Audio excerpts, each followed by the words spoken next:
This is Democracy Now!, democracynow.org, The War and Peace Report. I'm Amy Goodman. A leading association for U.S. pharmacists has instructed its members to stop providing drugs for use in lethal injections, a change that could make carrying out executions even more difficult for death penalty states. Late last month, the American Pharmacists Association delegates approved a declaration saying it, quote, discourages pharmacists' participation in executions on the basis that such activities are fundamentally contrary to the role of pharmacists as providers of health care, unquote.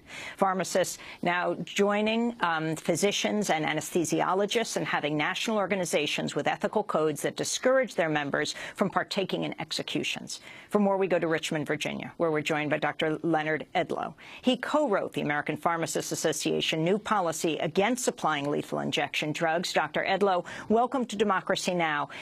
Explain this new position and what it will mean for the death penalty in the United States.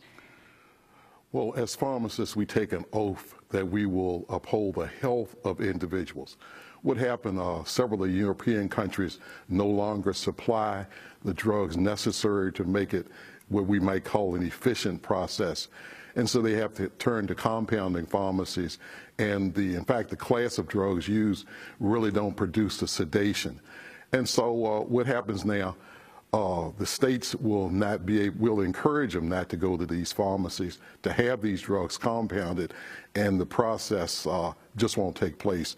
You probably remember the case out in Oklahoma where the patient was not sedated. A patient actually died of a heart attack. It's not the right drug. It doesn't work. And so we just don't want our pharmacists being involved either in the dispensing of the drugs that are used, because really the prescriptions are illegal. They aren't prescriptions. They're purchase orders. And it just doesn't work. And after hearing your conversation, it just makes me feel so much better about what my part I played last week in getting this resolution passed. How difficult was it to get past, Dr. Edlow and the American Pharmacists Association? Well, once it got going, it wasn't hard. It was difficult from the beginning because so many people I talked to didn't want to be involved, didn't want to sign. And then it was just like at the last minute, everything just came together. The compounding pharmacists took a position, and no one spoke against the resolution. There was a lot of discussion because we go through a long process. This process has been about a year, and people have come up with all kind of crazy questions, so we wouldn't support the resolution.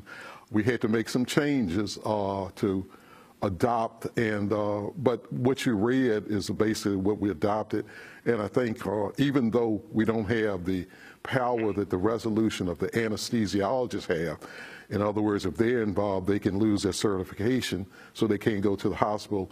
This is just calling on the ethics, and I think 99% of the pharmacists will go along with that.